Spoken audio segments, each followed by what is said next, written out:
Bab 1061. Warrior yang tak punya malu. Han Yu adalah penanggung jawab kamar dagang Yunmeng di kota Yun. Saat ini raut mukanya sangat jelek. Karena dia tidak menyangka akan ada yang berani membuat onar di kapal awan, terutama di saat sekarang ini. Setiap teringat akan cara orang di kamar No. 1 memandangnya sebelumnya, ingin rasanya dia membunuh orang. Kerja keras bertahun-tahun, sangat mungkin akan hancur semuanya hari ini. Kamar No. 20. Ketidaknormalan itu berasal dari kamar No. 20. Han Yu membawa belasan orang tua dengan wajah suram ke kamar No. 20. Begitu tiba di kamar No. 20, pintu di dalam tiba-tiba terbuka.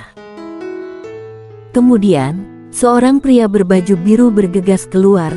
Pria berbaju biru ini bahkan berteriak, "Apa yang terjadi? Apa yang sebenarnya terjadi? Mengapa semua energi hitam di kamarku hilang? Kenapa? Ada apa ini?" Han Yu dan yang lainnya. Pada saat ini, pria berbaju biru ini tiba-tiba menatap Han Yu dan berkata, "Apakah kamu yang bertanggung jawab atas kapal awan ini?" Han Yu mengangguk tanpa sadar. "Kenapa energi hitam di kamarku hilang?" Pria berbaju biru berlari ke hadapan Han Yu dan berteriak, "Tahukah kamu, aku menghabiskan 20 batu kecubung, dengan harapan aku bisa berlatih dengan tenang di sini, lalu menerobos pendekar suci, tapi sekarang energi spiritual di dalam tiba-tiba hilang. Coba jelaskan padaku, apakah kamar dagang Yunmeng kalian sengaja menipu batu kecubung kami?" "Benar tidak?"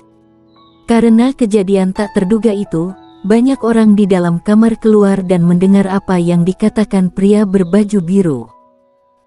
Mata semua orang tertuju pada tubuh Han Yu. Ada keraguan dan kecurigaan di mata orang-orang ini.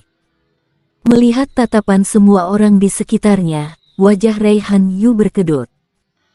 Dia menatap pria berbaju biru dengan tegas, dan berkata, "Anda, bicara sembarangan itu bisa mematikan. Kamu." Pria berbaju biru mundur 10 langkah berturut-turut, menunjuk Han Yu, matanya penuh ketakutan, Kamu." Saat dia berbicara, dia tampak seperti ketakutan oleh ucapan Han Yu sampai tidak bisa berkata-kata. Han Yu. Orang-orang di sekitarnya menggelengkan kepala. Pria berbaju biru ini kurang berani, tetapi benar juga, kamar dagang Yunmeng ini sangat berkuasa. Siapa yang tidak takut diancam oleh kamar dagang Yunmeng ini? Memikirkan hal ini, mata semua orang tertuju pada Han Yu dan yang lainnya lagi. Mengapa kamar dagang Yunmeng mengancam pria berbaju biru ini? Mungkinkah kamar dagang Yunmeng benar-benar melakukan kesalahan? Memikirkan hal ini, banyak orang di yang ada lokasi menunjukkan sorot mata aneh, tetapi tidak ada yang berani maju. Melihat tatapan semua orang di sekitar, wajah Han Yu membiru. Ketika akan berbicara, pada saat ini, sebuah suara yang jelas terdengar dari belakang Han Yu. "Adik laki-laki ini bercanda, bagaimana mungkin kamar dagang Yunmeng kami menghancurkan reputasi kami sendiri hanya karena beberapa batu kecubung? Perubahan aneh sebelumnya karena masalah formasi di kapal awan, jangan berpikir yang tidak-tidak, sebentar lagi akan kembali normal." Semua orang melihat ke arah datangnya suara. Terlihat seorang wanita cantik yang perlahan mendekat. Wanita cantik ini berpakaian mewah, dengan pelipis tinggi, alis willow dan mata aprikot, kulitnya putih seperti batu giok, penampilannya cantik luar biasa, badannya seksi dan menggoda. Melihat wanita cantik ini, raut muka Han Yu berubah. Dia segera berjalan ke depan wanita cantik itu lalu membungkuk dan berkata, "Nona besar, biar aku yang mengurus masalah sepele ini, mengapa Anda repot-repot ke sini?" Melihat adegan ini, raut semua orang di lokasi berubah. Raihan Yu ini adalah master pendekar suci. Seorang master pendekar suci begitu menghormati wanita ini. Apa sebenarnya identitas wanita ini? Tidak apa-apa.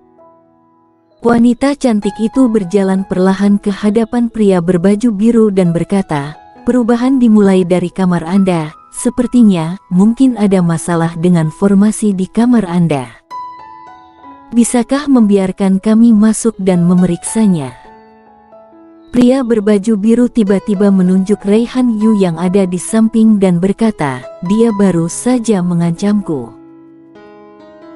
Mulut Raihan Yu berkedut, mencoba mengatakan sesuatu, tetapi pada akhirnya tampaknya seperti memperhatikan sesuatu, jadi dia hanya bisa melirik warrior yang, dan kemudian terus diam.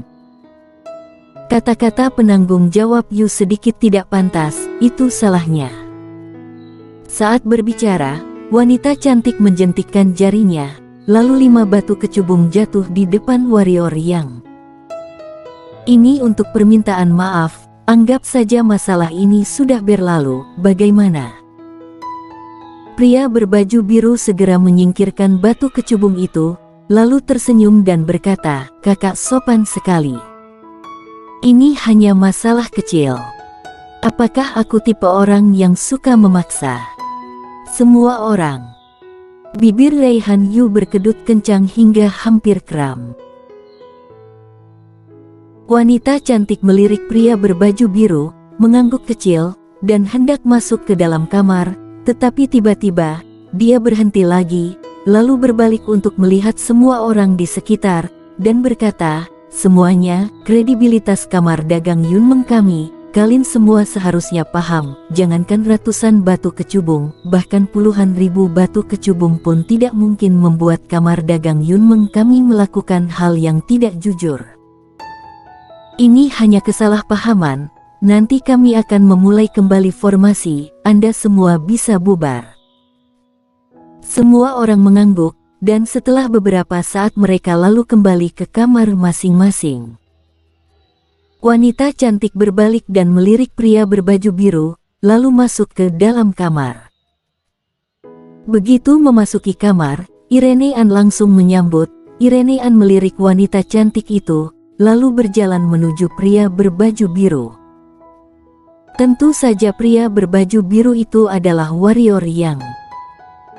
Ketika Shiro melakukan ini, jika tidak hati-hati, Shiro mungkin akan ketahuan. Dan begitu Shiro terungkap, masalahnya mungkin akan sangat merepotkan.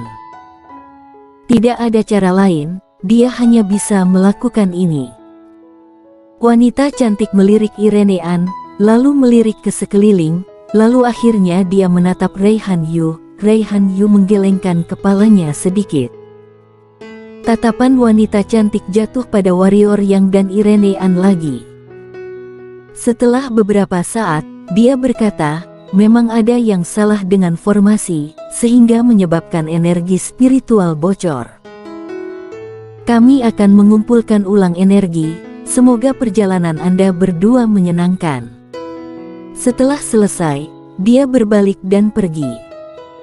Raihan Yu menatap warrior yang dan Irene An dalam-dalam, lalu dengan cepat mengikutinya. Di dalam kamar No. 1. "Nona besar, mereka berdua pasti punya masalah," kata Raihan Yu serius.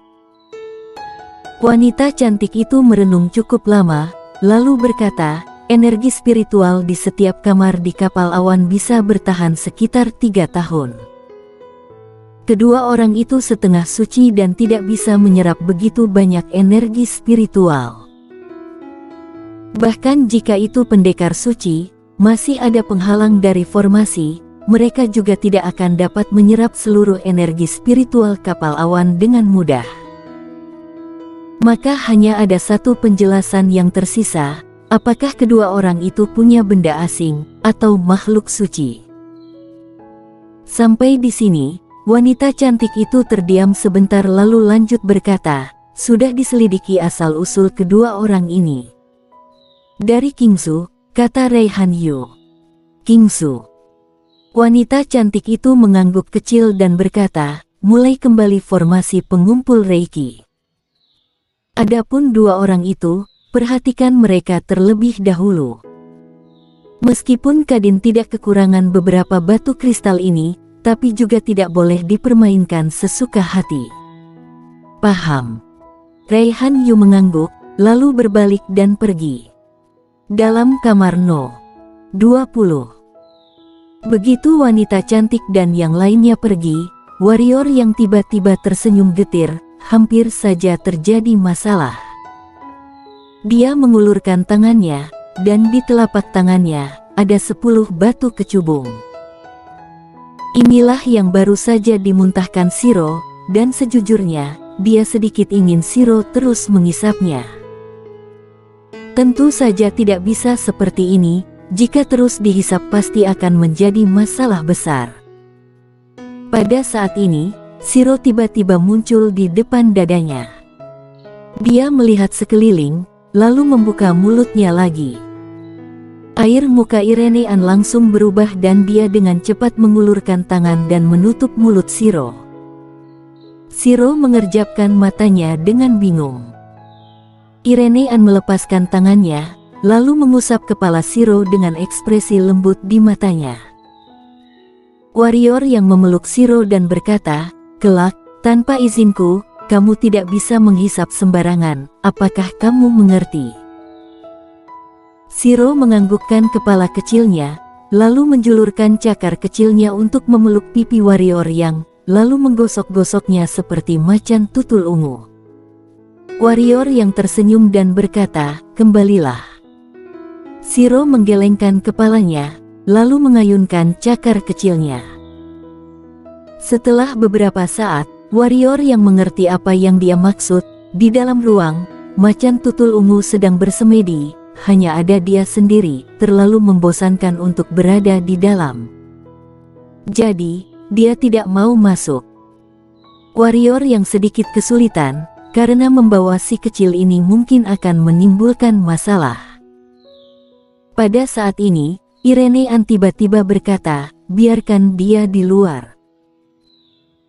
Warrior yang memandang Irenean dan berkata, "Si kecil ini memiliki asal-usul yang tidak biasa, dia adalah raja spiritual langit dan bumi, jika sampai orang luar mengetahuinya, itu akan merepotkan. Kita tidak bisa menyulitkannya hanya karena takut masalah, bukan?" Irenean berkata dengan ringan. Warrior yang berpikir sejenak, lalu mengangguk, dan berkata, "Benar juga, sebelumnya dia telah dikurung begitu lama, tidak seharusnya aku mengurungnya lagi." Kemudian, dia mengusap kepala Shiro dan berkata, "Tidak masalah jika mau diam di luar, tapi kamu tidak boleh sembarangan menghisap tanpa izinku, mengerti?" Shiro mengangguk tajam, lalu akhirnya memeluk warrior yang dan menciumnya, kemudian terbang ke bahu Irenean dan mengusap dahinya ke pipi Irenean. Sebuah senyum muncul di wajah Irenean, lalu dia memeluk Shiro di lengannya. Shiro sepertinya menyukai Irenean dan terus menggosokkan kepalanya ke tangan Irenean. "Kamu sangat menyukainya." Warrior yang tertawa. Irenean mengangguk kecil. "Apa rencanamu di masa depan?" Warrior yang bertanya tiba-tiba. Irenean menatap warrior yang dan berkata, "Aku hanya mengenal kamu." Warrior yang merasa lembut di hatinya dan hendak berbicara. Saat ini, boom! Seluruh kapal awan bergetar hebat. Ekspresi warrior yang dan Irenean berubah. Pada saat ini, suara Raihan Yu tiba-tiba terdengar di kapal awan. "Ini sekte Dewa Iblis, hati-hati, semuanya." Boom! Pintu tiba-tiba terbuka, dan Dewa Ketiadaan berlari masuk. Dewa Ketiadaan menatap warrior yang dan Irenean dengan ekspresi yang sangat serius. Sekte Dewa Iblis ini adalah kekuatan level emas putih. Meskipun mereka dan Sekte Iblis tiada batas, kami adalah kekuatan level emas putih, tapi kekuatan mereka bukanlah tandingan kami. Katakan intinya. Warrior yang menyela Dewa Ketiadaan secara langsung. Dewa Ketiadaan berkata, orang-orang ini adalah bandit dan berandalan yang berspesialisasi dalam perampokan. Berapa pendekar suci yang datang? Tanya warrior yang 20, kata Dewa Ketiadaan dengan suara berat. Warrior yang mengatupkan mulutnya dan berkata, apakah semua pendekar suci Senzu di daratan tengah ini seekor anjing? Kenapa ada begitu banyak pendekar suci? Dewa Ketiadaan menggelengkan kepalanya dan berkata, bukan pendekar suci Senzu di daratan tengah banyak, tetapi karena mereka ada banyak orang. Tahukah kamu seberapa besar Senzu di daratan tengah? Setidaknya ada sebesar 1000 Kingzu, dan penduduknya setidaknya 100 kali lipat dari Kingzu. Dengan begitu banyak orang, ditambah kelimpahan energi spiritual Senzu di daratan tengah, dan nadi spiritual yang tak terhitung banyaknya, bagaimana mungkin bisa tidak banyak pendekar suci? Benar juga. Warrior yang mengangguk dan berkata, pada saat ini, aura mengerikan datang dari luar kapal awan, dan kemudian beberapa teriakan terdengar. Di dalam kamar, wajah warrior yang dan Irene An berubah. Pendekar Kaisar. Di mata warrior yang ada kengerian. Bersambung.